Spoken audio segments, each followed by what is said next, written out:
boxing people don't know more. The only thing they know is how much the guy runs and trains. But when it comes in 2 minutes in the ring, anything can happen. I don't care what, anything can happen. Urgency, or he's overrated. And I'm not saying he's that. I'm just saying that it didn't matter enough to go and do what he had to do.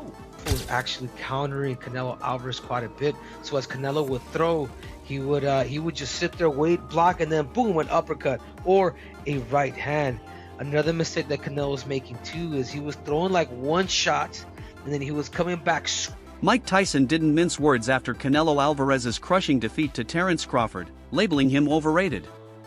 Tyson argued that once Canelo shared the ring with Crawford, he appeared ordinary. Crawford's control, precision, and skill throughout the fight highlighted the gap between the two. Tyson explained that this bout exposed Canelo's weaknesses and showed he was never as dominant as people believed. On the other hand, Tyson praised Crawford's performance, saying it firmly established him among the all-time greats. For Tyson, this wasn't just a loss for Canelo, it was proof that much of the hype around him had been exaggerated. Prime, you gonna catch him? My man's telling me, but when those guys started beating Chavez was already an old man, though. I gotta get from then, though. You gotta get him there. You know, he had close on. It was, man, he got him beaten in like 90-0 before he got beat. Oh, you gotta look at those skins. Legendary trainer Teddy Atlas has also been vocal in his criticism of Canelo Alvarez. According to Atlas, Canelo's image as the king of boxing was largely manufactured by promoters, fans, and media rather than earned solely through his resume. While Alvarez has had high-profile wins, Atlas pointed out that his opponents were often carefully selected, making his career look stronger on paper than in reality. Atlas stressed that Canelo's dominance was more myth than truth, a product of marketing and timing instead of consistent greatness inside the ring. Up in arms. We actually sometimes said he fought a smart fight. But when he didn't fight the kind of fight to make it an entertaining fight against our guy, against the popular Canelo, again, the king, so to speak, then we completely attacked the guy. So I think that that's got to be looked at a little bit. Even before the fight, Mike Tyson confidently predicted that Terence Crawford would outbox Canelo. He expressed unwavering faith in Crawford's abilities, saying Bud had the skills to beat anyone. Tyson never viewed Canelo as unbeatable. Instead, he believed Crawford's adaptability and dominance gave him the ultimate edge. Fight. Great fight. Right? 50-50. I want to say Crawford. I think it's 50-50. You don't think it's 50-50? 60-40, but you gonna tell him which one? You think Crawford can stop him? Crawford can stop anybody. I'm not saying he can, he's going to, but he can't. When asked about the matchup, Tyson initially said the fight was 50-50, but then leaned towards 60-40 in Crawford's favor. When pressed on whether Crawford could stop Canelo, Tyson replied, "Crawford can stop anybody." He clarified that while he wasn't guaranteeing a stoppage, the possibility was always there. Beyond Tyson and Atlas, other critics highlighted additional reasons why Alvarez has often been seen as overrated. Some pointed to past PED accusations that barely dented his reputation. Others focused on how, after his lopsided loss to Floyd Mayweather, Canelo became increasingly selective, fighting opponents either past their prime or those who posed stylistic advantages. This calculated matchmaking allowed him to collect belts and maintain star power, but it raised doubts about whether he truly faced the best at their peak. To skeptics, this proved Canelo carefully managed his career rather than taking the kind of risks that define legendary champions. Alright, this guy right here is overrated as fuck, and I'm gonna tell you why. Now, early on in his career, when he was the young up-and-coming contender, undefeated at the time, we all remember that infamous match with Floyd Mayweather where he just got dog-walked. Floyd Mayweather completely outboxed him, completely outclassed him. That fight ended up being a split decision, which is crazy because if you've seen the fight with your own two eyes, I don't think Canelo landed one clean punch on Mayweather the entire fight, and it wasn't even close. Also, early on in his career, he was accused and caught cheating performance enhancers. And you know what they say, once a dirty fighter, always a dirty fighter. Even though that's not factually the case, because he was able to move on with his career, bounce back from that loss, bounce back from the cheating accusations, and make like a great boxing legacy for himself. In the court of public opinion, normally with most fighters that are, caught cheating at any point in this career, it always sticks with them. But with Canelo, it seems like everybody forgets. Now, obviously, to this day, he's still looked at as one of the faces, if not the face of boxing. But I think the way people accuse Floyd, especially in the back half of his career, of picking and choosing his fights, you know, protecting his own, protecting his legacy, Canelo definitely has followed the Floyd Mayweather model. Not only in his game, he became a more defensive fighter after fighting Mayweather, and especially as of late, he's not taking as much punishment, but it's also because he's not fighting very dangerous fighters, and when he does, he gets exposed. One of his also top, more formidable opponents was Triple G, that trilogy. The first fight was a draw. The second two fights, Canelo won by unanimous decision, and ununanimous decision for the third, but I don't think the results, you know, reflect it. When Canelo finally stepped into the ring with Terence Crawford, those doubts came to life. Crawford, a slick southpaw, took control immediately. He neutralized Canelo's offense, disrupted his rhythm, and never allowed him to find comfort. Alvarez's usual style, patient pressure and counterpunching, looked one-dimensional against Crawford's fluid movement. Observers noted Canelo relied too heavily on single punches instead of combinations, and he underused his jab, giving Crawford even more control of the pace. As a result, Alvarez looked hesitant while Crawford dictated the fight with ease. For many, this performance was the clearest evidence that Canelo's reputation as an untouchable star had been inflated. There's a lot that we could learn from both of them. I think there's something that Terence Crawford did very well. He did not allow Canelo to get inside, man. Like, as soon as Canelo would get into that certain range, he would jab him. He would jab him, and then occasionally he would go low. Canelo Alvarez could not pop his. He couldn't get inside because pretty much, Bud, he's a southpaw, and I feel like Terence Crawford. I mean, I feel like Canelo Alvarez had problems with southpaws, but not just that, dude. It was the range of what Terence Crawford had, dude. And not just that, man. Terence Crawford was actually countering Canelo Alvarez quite a bit. So as Canelo would throw, he would just sit there, wait, block, and then boom, an uppercut or a right hand. Another mistake that Canelo was making too is he was throwing like one shot, and then he was coming back squared, and that's when Terence Crawford would actually catch him. We didn't see any like lateral moves where he would throw and maybe push off to the side, as we used to see Canelo Alvarez as what he would do in these fights. Allegiant Stadium, there was a lot of people there. You know, Terence Crawford had the ability to fight backwards and stay composed. Good defense, hands was always up, countering everything that Canelo was throwing at him. He was just a little more active fight. I mean, looking at the fight, bro, like, it was competitive. Canelo did hit him to the body, but it was pretty much all Terence Crawford, man. I don't know how many rounds I actually gave Canelo, but I want to see a rematch. I want to see a rematch because Canelo did mention, oh, I didn't feel good. Like, my body was just, it wasn't reacting. My mind wanted to, but there was something physically with my body that it just felt different. So, but overall, I mean, you know, boxing tends to put these big events, these fights don't show out like the UFC. Canelo's defeat sent shockwaves through the boxing community and raised serious questions about his future. His tone in post-fight interviews suggested uncertainty, with some even speculating he might be considering retirement. Crawford's dominance made it seem like Alvarez's reign at the top had come to an end. Commentators described Crawford's win as historic, not only for the performance itself but also for its symbolism. It felt like the passing of the torch, with Alvarez no longer the face of boxing and Crawford emerging as the new standard-bearer. Overnight, the narrative shifted. Canelo was no longer seen as invincible, while Crawford cemented his legacy as one of the greatest fighters of his generation. Was going to create history. I told you guys this before he fought Sean Porter. I said that Terence "Bud" Crawford can beat first ballot Hall of Famer and superstar and legend Canelo Alvarez.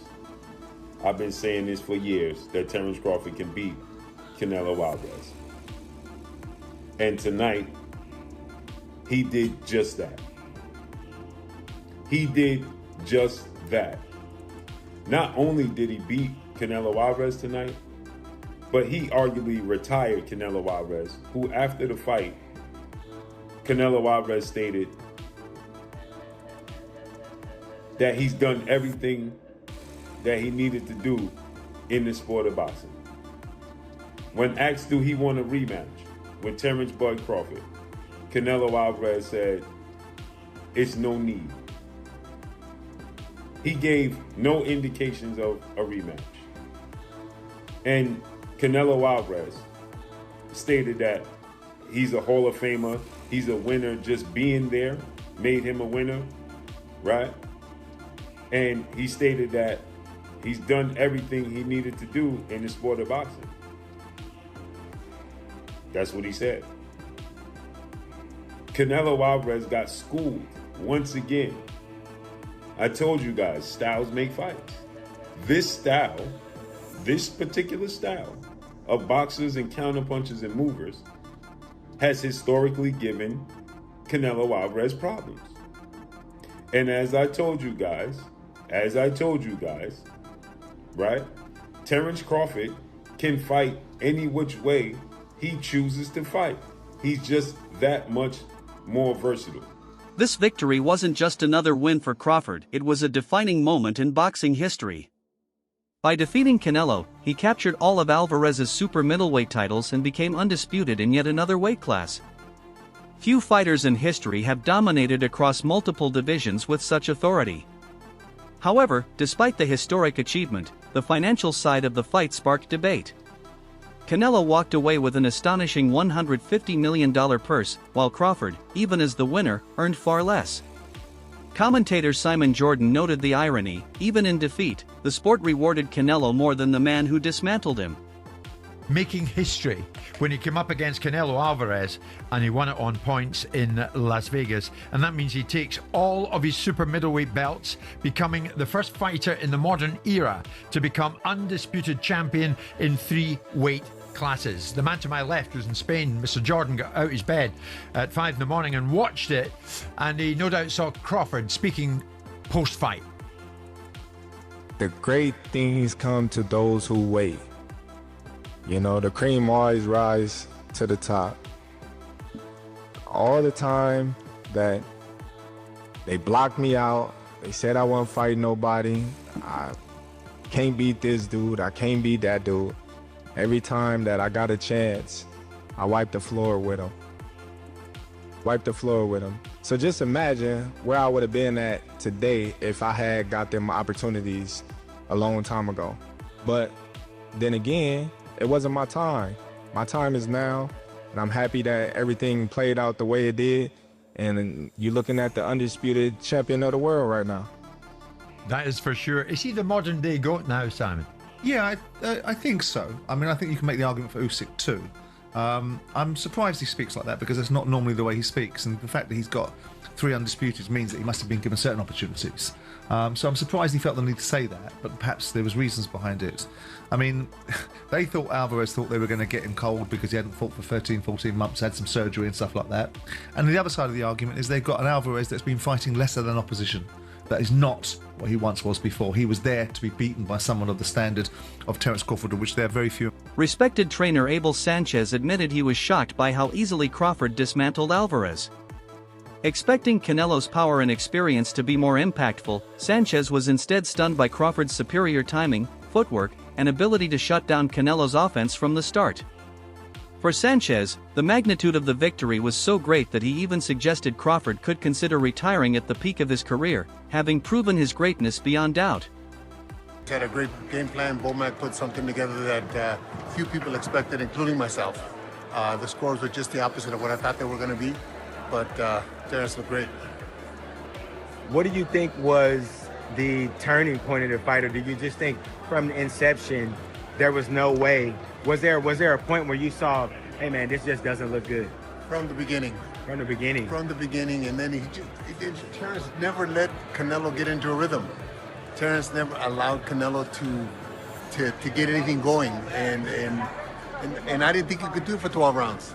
I thought that the first 3 or 4 rounds were going to be difficult for Canelo for that reason, but Terence was able to do it for 12 rounds, and in the later part of the fight, he kind of pushed the fight more than I think people expected, which is the mark of a superstar, man. Abel, starting in the 8th round, we saw noticeable frustration and irritation from Canelo Alvarez, and at one point, 11th and 12th, he looked like he almost walked away, like he almost decided this is too much. No, you remember the Hagler, I'm sorry, Duran. The Duran. I was thinking that. fight? I was thinking that. I didn't want to disrespect Champ by asking him that post-fight, but those were the images that came to my mind. I was going to ask him if he understood more of Duran's plight that night. Yeah, you can kind of. Duran had a reason supposedly because he had stomach problems or something like that. But right, he said he ate 2 steaks and drank a pot of coffee in New Orleans. Sometimes frustration causes you to say things that maybe were not true. You know, Terence just fought a great fight, man. You can't. Virtuoso fight, the kind of fight that we're not going to see for a while, and there's nobody out there that can give Terence that kind of test again. And when you have a great fighter that has put up another great fighter, and it happens like this, is you just have to bow your head and, you know, that's the... Canelo's loss reignited long-standing criticism about his career being inflated. Analysts said this fight, which was meant to be a battle of legacies, instead revealed the truth. Crawford didn't just beat him, he outclassed him. The fight highlighted the skill gap, confirming what skeptics had long argued, that Canelo benefited from promotion, matchmaking, and timing, while Crawford built his legacy by taking risks, moving up in weight, and still dominating. Has been dramatically overrated throughout his entire career. The man has never been and never will be an A+ level elite fighter. Canelo Alvarez is a B-level fighter. Now, this is something even myself had wrong. I thought at one point Canelo Alvarez was an A-level fighter. He has never been an A-level fighter. He's been dramatically overrated, and that's a product of great matchmaking for Canelo Alvarez. The man is a B+ fighter at best. His best wins are B-level fighters, and the man has never beat an A-level plus elite fighter throughout his entire career. I mean, Canelo Alvarez, he's unable to make adjustments. A-level fighters are able to make adjustments. Canelo Alvarez is one-dimensional. A-level fighters are not one-dimensional. Canelo Alvarez has poor footwork. A-level fighters has great footwork. Canelo Alvarez is extremely predictable. A-level fighters are not predictable. A-level fighters has a variety of tools in their tool belt. Canelo Alvarez is a B+ level fighter, but that's not an insult to Canelo Alvarez. This man beats a lot of fighters. He's done a lot of great things in his career, and I know a lot of people may have an issue with this, but let me break it down. An A-level fighter would not get dominated 3 times in their career. Canelo Alvarez has been dominated 3 times in his career. He was dominated by Floyd Mayweather. He was dominated by Dimitri Bivol, and he was dominated by Terence Bud Crawford. I'm sorry, A-level plus elite fighters do not get dominated. An example of A-level plus elite fighters is Floyd Mayweather, is Dimitri. One of the strongest myths surrounding Canelo Alvarez was his iron chin. For years, he absorbed heavy punches without appearing shaken, leading many to believe his durability was one of his greatest strengths. But against Crawford, that perception began to crack. While Bud never landed a single knockout blow, his consistent clean shots wore Canelo down. Alvarez looked hesitant, uncomfortable, and at times visibly stunned. Analysts observed that his defensive flaws left him open far too often, raising doubts about whether his chin was as indestructible as once believed. Canelo chin is overrated, and I'll show you why. Overrated does not mean bad, but shots like this in real time, we look at it like, damn, Canelo took a hell of a shot. But in reality, Canelo has really good defense. Canelo knows how to take a shot, and he knows when to roll, he knows when to deflect, he knows when to parry. Now, I still do believe Canelo has probably the greatest chin of all time. That is still a fact in my opinion. And just because I believe his chin is slightly overrated does not make it bad. As, like I said, the best of all time. I think we need to take some points away from his chin and accredit a lot of this to his defense. Canelo's defense is amazing. How many times do you see Canelo get hit just flush on the jaw? Now, you could tag his forehead all night, you could hit the side of his head, maybe even his temple at times. But Canelo's jaw is damn near untouchable. I know a lot of you Mexican fans are gonna get mad at me because I say this chin's overrated. I love Canelo too, he's probably my favorite fighter of all time. But the chin it's a bit of a myth. Canelo just really knows how to take a damn good punch, and he's a terrific defensive fighter, especially for a super middleweight. But you guys, let me know, who do you think has the best chin of all time? And how often do you use the rolling technique when in the gym or in your amateur bouts? That's it for today's video. Stay tuned for the next.